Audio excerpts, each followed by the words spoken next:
And now we head to South Africa, where President Cyril Ramaphosa has been re-elected after a lengthy first sitting of parliament which lasted over 12 hours. He faced off against EFF leader Julius Malema, who received 44 votes compared to Ramaphosa's 283 votes.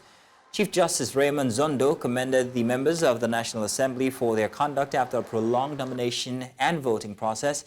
Democratic Alliance leader John Steenhuisen congratulated Ramaphosa while pledging his party's support to the government of national unity. EFF leader Julius Malema said his party accepted the result but remained opposed to the government of national unity. President Ramaphosa!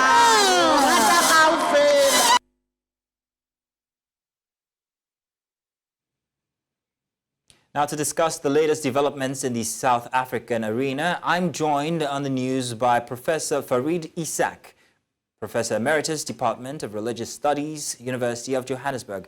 Professor Esack, you are welcome. Good to have you here this afternoon. Be with you. Good.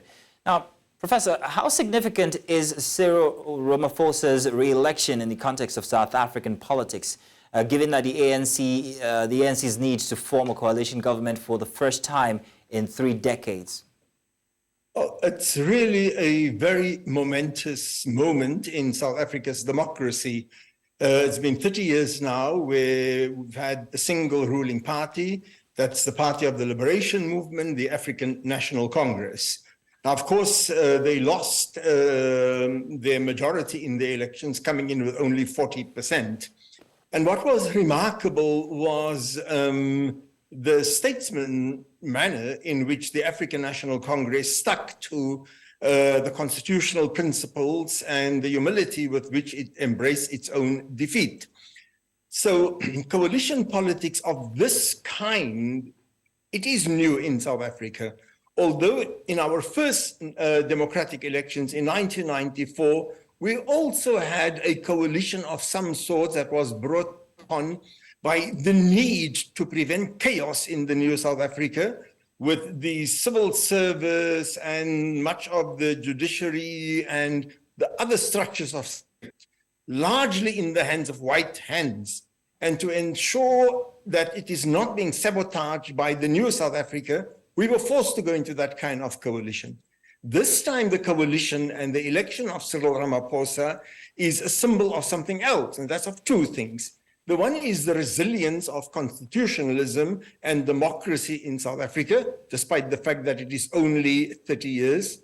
And the second is the ability of the nation to overcome bitter political divisions and ideological differences in the face of prioritizing the stability of the country. And so this is a major victory for South Africa at this stage.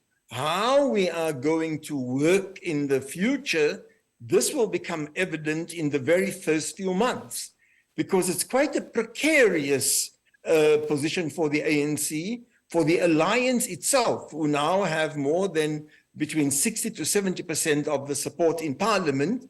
For the alliance itself, it is much stronger.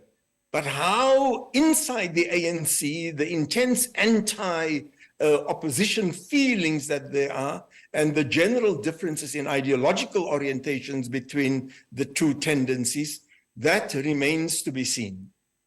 Now, exactly how does the ANC expect to relate with these different coalitions, especially with the, if I'm not mistaken now, the diverse Democratic Alliance, because they've got a very, very different ideology, which many say borders on some very racial differences? Well, in my reading, the Democratic Alliance has serious racist tendencies. It has serious racist tendencies. I don't think it has completely abandoned the kind of white superiority and white privilege that there has been in the past. It's not as bad as apartheid, because of course the institutions and the mechanisms that enforced apartheid, they don't exist in South Africa. So the race question is one question. The other one is the ideological orientation. The Democratic Alliance largely identifies with the United States and Europe, and regards the United States and Europe as the international community. It is a party that is unashamedly in support of an unfettered free market. So it's a completely capitalist party. And in these three respects, it differs remarkably from the African National Congress. And so these will be ideological obstacles. But until now, both parties have shown the maturity to navigate these ideological differences and to advance what they have in common on the South African national agenda, which is the fight against crime, it is the fight against corruption, it is the commitment to service delivery for people at a very basic level, from water supplies to electricity supplying, and to ensure that that the South African boat at this stage remain in solid waters. So there is a programmatic commonality with serious ideological differences. The early ability shows, the early propensities of both parties shows their ability to give and take and to navigate differences. And one hopes that in the interest of more immediate South African issues, that they will find enough common ground to sustain this government of national unity. Well, Professor Farid Esack, I want to say thank you very much for joining us this afternoon. We appreciate your presence.